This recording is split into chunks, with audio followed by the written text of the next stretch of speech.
इस मंच के माध्यम से जो किसान के घर पैदा होकर और भारत की राजनीति के धुरी रहे हों इतने लंबे वर्ष तक, लेकिन आज किसान वर्ग पूरा इस वर्तमान सरकार के हाशिए पे है और पूरी लूट की छूट है। किसी भी जो किसान को टच करने वाला मुद्दा, चाहे उसकी चिकित्सा का है, चाहे उसकी शिक्षा का है, चाहे उसकी मूलभूत सुविधाएं हैं, जिसमें गांव की सड़कें हैं, उसके खेतों खलियानों की जो दवाइयां हैं, चाहे उसकी बिजली है, उस पर किसी सरकार का ध्यान नहीं है। और जो भी ध्यान देगा या जो उसकी बात करेगा उसका हर्ष सतपाल मलिक होगा, ये हमें समझ में आ रहा है। और हमारी तो यही इसमें एक लोगों से विनती है कि आप लोग संगठित रहे, किसी वर्ग में ना बटें, सिर्फ और सिर्फ कमेरा और लुटेरा वर्ग को अपने को पहचाने और कमेरों के साथ रहें। और यही सच्ची श्रद्धांजलि माननीय सत्यपाल जी के लिए मेरी ओर से होगी। धन्यवाद। मेरा नाम आदेश प्रधान है। आज जो श्रद्धांजलि सभा आयोजित की गई है उसमें सतपाल मलिक जी के बारे में मैं आपसे कहना चाहता हूं कि जो देश में वर्तमान स्थिति है वो बहुत घातक है, बहुत खतरनाक है। किसानों के लिए हों, चाहे छात्रों के लिए हों, नौजवानों के लिए हों। नौजवानों की नौकरी समाप्त कर दी गई हैं। किसानों के जो बिल हैं बिजली के वो बहुत ज़्यादा आ रहे हैं। कोई नीति सरकार के पास नहीं है। जो बोलेगा उस पर मुकदमे दर्ज कर दिए जाएंगे, जो आवाज़ उठाएगा उसको अलग अलग तरीके से प्रताड़ित किया जाएगा। जितनी भी समस्याएं हैं वो सब किसान, नौजवान और हमारे जो कमेरा वर्ग है उसके लिए बहुत ज़्यादा हैं। और एक समय ऐसा है अब जो है जिसमें सभी जातों के इकट्ठा हो गए एक साथ मिलकर हमें काम करना पड़ेगा, क्योंकि जो शिक्षा का हमारा जो मूल उद्देश्य है उससे सरकार ने इसको बिल्कुल अलग कर दिया है। शिक्षा को तबाह कर दिया गया है, बर्बाद कर दिया गया है। छात्रों को केवल एक मार्क्स के नाम पर जो है उनको ऐसा मोटिवेट कर दिया गया है कि आप बस केवल नंबर चाहिए, जबकि नंबरों की जो व्यवस्था है वो इतनी बेतुकी है कि मैं आपसे बता दूं कि जो शिक्षा की जो नई नीति इन्होंने यहाँ पर जो लागू करी है वो बहुत खतरनाक है। बहुत ही बेकार स्थिति में हमें जो है नौजवानों को लगे खड़ा कर दिया है। शिक्षा के साथ साथ में चाहे जो नौजवान है, जो नौजवानों की स्थिति है, जो भर्ती यहाँ सरकारों को निकालने चाहिए, चाहे वो 4 साल का इन्होंने अग्निवीर का किया हो। जितने भी किसानों के वर्ग हैं, किसानों के वर्गों को इन्होंने बर्बाद करने की सोची है।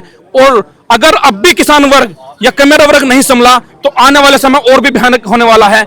जो सरकारें हैं उनको किसानों की तरफ ध्यान देना चाहिए। यही रिक्वेस्ट है हमारी सबसे कि किसानों की आवाज को हमें उठाना पड़ेगा, नौजवानों की आवाज को हमें उठाना पड़ेगा।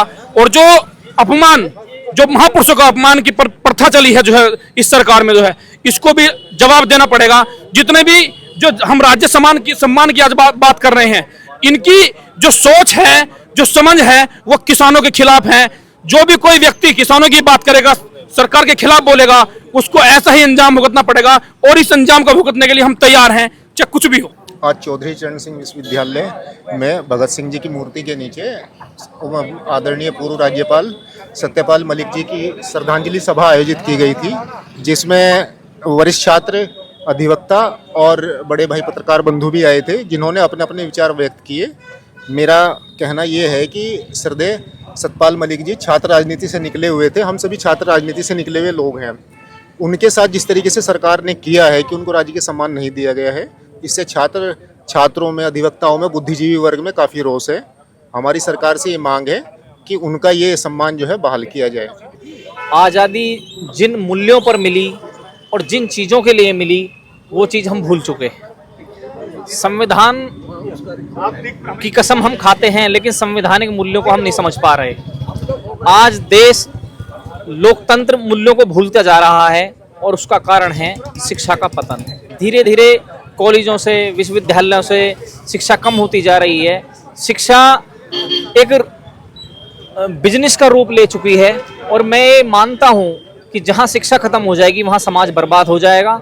और इसके पीछे हमारे हुक्मरान जिम्मेदार हैं। छात्र वर्ग को, नौजवानों को आज ये सोचना चाहिए कि शिक्षा कहाँ जा रही है और हम क्या कर रहे हैं। धन्यवाद। देखिए, विचार आया, हमारे कई सारे सीनियर लोगों से बात हुई कि उन्होंने कहा कि भाई मैं जा नहीं पाया था एक्चुअली उनकी श्रद्धांजलि सभा में जिस दिन बात हुई थी, तो मुझे मेरे मन में वो भी कसक थी। उन्होंने कहा कि श्रद्धांजलि सभा आयोजित करो और आप लोग ऐसे हो, 2-3 लोग हो वहाँ पे मेरठ में जो इस काम को कर सकते हो।